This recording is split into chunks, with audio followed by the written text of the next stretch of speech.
Саламатсыздар ма? Мен Шәргел Маханова. Емге байланысты Алматыда жаратып ем алып жатыр. Негізі қызылордалықпын. Менде диагноз өкпе рагы 2-ші стадия болды. Октябрьден бастап анализдер тапсырғаннан кейін қалалық онкоцентрде таргетный ем назначить етті, соны қабылдап жатырмын.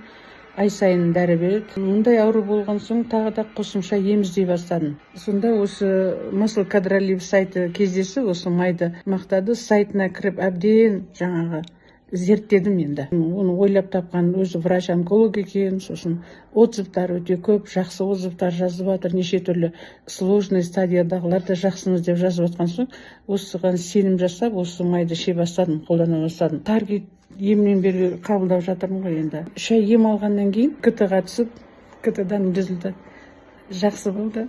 50% жақсылық бар.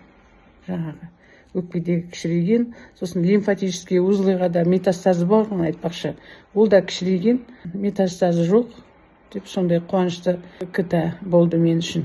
Масыл Кадралиевті қабылдай бастағаннан кейін 3-4 күннен кейін уже мынандай жақсылықты сезе бастадым. Тамаққа аппетитім ашылды, күш көре бастады, настроением көтеріле бастады. Сондай жақсы өзгерістердің бәрін мен осы Масыл Кадралиевтен көрдім. Доктор айтқандай, сондай өз сол әсерін айтты, ол кісі, сол әсер маған берілді. Содан бері ауға сайтына кіріп, докторға рахметімді айтып жатамын. Ешкіме шығып, енді неғылмайын, бір 3 адам уже мамаларына, 2 қыз мамасына алды, 1 қыз папасына алды.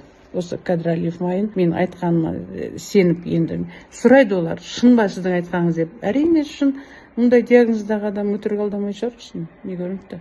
Докторға 1000 алғыс деп айтудан шаршамаймын.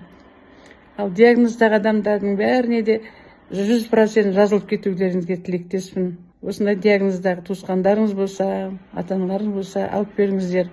Әр сағатын, әр минутын жеңілетіңіздер. Ол кісіге тек жақсылық көрсетесіздер.